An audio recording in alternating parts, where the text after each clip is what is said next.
So hey what's up gang, வணக்கம் and welcome back to yet another video. And இந்த video வந்து பார்த்தீங்கன்னா ரொம்பவே ஒரு சின்னதான வீடியோவாக இருந்துடும். இந்த டாக்டர் திவாகர் அவருடைய அந்த இஷ்யூ அண்ட் ரீசெண்டாக நடந்துட்டு இருக்கிற சின்ன சின்ன விஷயங்களை மட்டும் பார்த்துட்டு இந்த வீடியோ முடிச்சுக்கலாம். ஏன்னா அவ்வளோவா கண்டென்ட் இல்லை இந்த வீடியோக்கு. ஸோ அந்த அவரோட வாட்டர் மெலன் ஸ்டாரோட இஷ்யூல இருந்து பார்ப்போம் என்ன நடக்குதுங்க அப்படிங்கிறத. சார் ரைட் பாருங்கப்பா, சிவாஜி கணேசன் சார் ஆக்டிங்க. கர்ணன் படம் இருக்குல்லம்மா, கர்ணன் படத்துல நெஞ்சு ஈத்துகளை கூட்டுக்கண்டேன். யூஸ் பண்ண ப்ரோ பாப்கார்ன் சாப்பிட்டு பாத்ரூம் போறாத மாதிரி இது சிவாஜி ஆக்டிங் கொள்ளாத கண்ணாடி உடைச்சிர போறே. ஓகேம்மா, இதுதான் ஆக்டிங். இந்த மாதிரி பேசுற அவருக்கு இந்த மைக்க திருப்புங்க, கேமரா எடுப்போம். இவர் நடிக்கிறது பேரு, இந்த மாதிரி பேசுறது பேரு கலையா? அதான் அவரே டென்ஷன் ஆயிட்டா. அப்படி யார் யாரெல்லாம் கலையை பற்றி பேசணும்னு தெரியல இவருக்கு. ஆக்சுவலி அந்த ஒரு செல்ஃப் ரியலைசேஷன் இருக்குதா இல்லையா?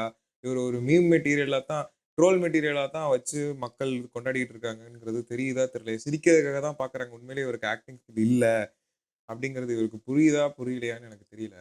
மக்கள் வந்து சர்க்காஸ்டிக்காக ஃபஸ்ட்டு நடிப்பு அரக்கன் அப்படி இப்படின்னு புகழ்ந்தாங்க. ரொம்ப மகட்டுக்குள்ள இறங்கி போய் நீ நடிகன்னு சொன்ன மாதிரி தான் பண்ணிட்டு இருக்காரு இவர் பண்றது எல்லாமே. இந்த மாதிரி பீப்புள் எல்லாமே அவங்களே வந்து கிரியேட்டர், கான்டென்ட் கிரியேட்டர், ஆர்டிஸ்ட் அப்படின்ட்டு டேர்ம் பண்ணிக்கிறாங்க.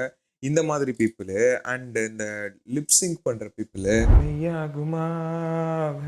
அவங்களே கிரியேட்டர்னும் ஆர்டிஸ்ட்னும் டேர்ம் பண்ணிக்கிறாங்க. அவங்க எல்லாம் ஆர்டிஸ்ட்னா அப்ப நாங்க யாருடா? எனக்கு ஆத்திர அடங்கலங்க. என்னை கான்டென்ட் கிரியேட்டர்னு தான் சொல்ல முடியும், ஒன்னையும் ஆர்டிஸ்ட்னு சொல்ல முடியாதுன்னு நீங்க கேட்டீங்கன்னா வரலாறு தெரியாம பேசாதீங்க. அதுக்காக நீ அழுவ கூடாது. எக்ஸாம்பிளுக்கு வந்து நான் நிறைய பேரை காட்டலாம். இவங்க எல்லாருமே இப்படி கிரியேட்டர் டேர்ம் பண்ணியிருக்காங்க. பட் நான் அதை பண்ண விரும்பல.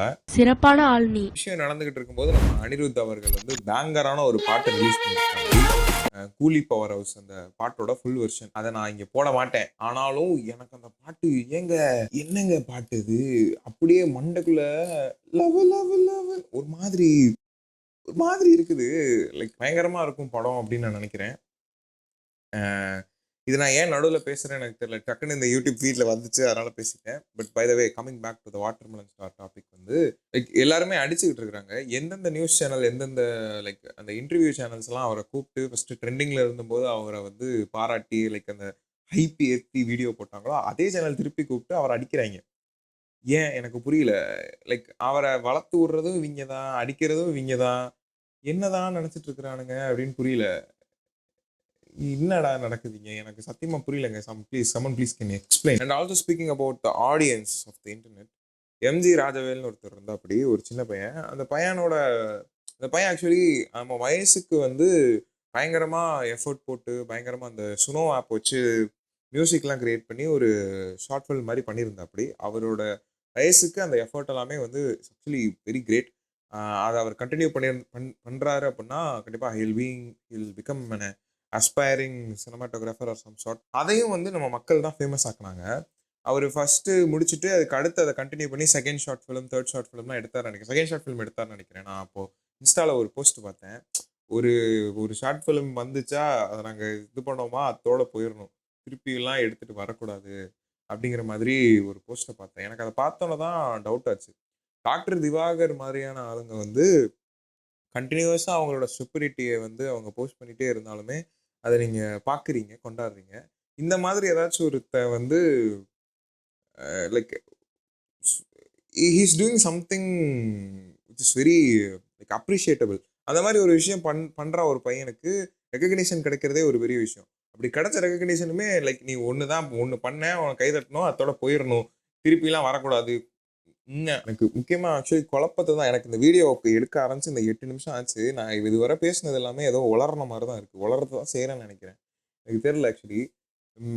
என்னை சுற்றி நிறைய விஷயங்கள் வந்து ஒரு மாதிரி கன்ஃபியூசிங்காக தான் இருக்குது. அண்ட் ஆல்சோ வந்து பார்த்தீங்கன்னா டெட் இன்டர்நெட் தியரின்னு ஒரு விஷயம் இருக்குது. அதை உண்மையாக்குற விதமாக தான் இந்த மாதிரி வாட்டர் மெலன் ஸ்டார் அண்ட் நிறைய பேர் இருக்கிறாங்க. என்னை பொறுத்தளவு பில்லாராம் அண்ட் ஆல்சோ அந்த இன்னொருத்தர் உண்டு, ஒன்றுமே பண்ண முடியாது ஃப்ரெண்ட்ஸ் அப்படி மாதிரி. அவர் அந்த மாதிரி ஆளுங்கெல்லாம் அந்த டெட் இன்டர்நெட் தியரிக்கு கான்ட்ரிபியூட் பண்ணுற மாதிரி ஆளுங்க தான்.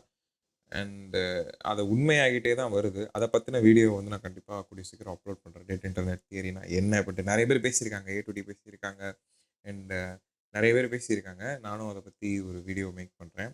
இந்த வீடியோ வந்து ஒரு மாதிரி உட்காந்து டிப்ரெஸிங்காக உட்காந்து தான் பேசிக்கிட்டு இருக்கிறேன். எனக்கு லைக் என்ன நடக்குது என்ன சுற்றிங்கிறதே புரியல. நிறைய விஷயம் கன்ஃபியூசிங்காக தான் இருக்குது எனக்கு. தேங்க்ஸ் ஃபார் வாட்சிங் this video. See you guys in another great video.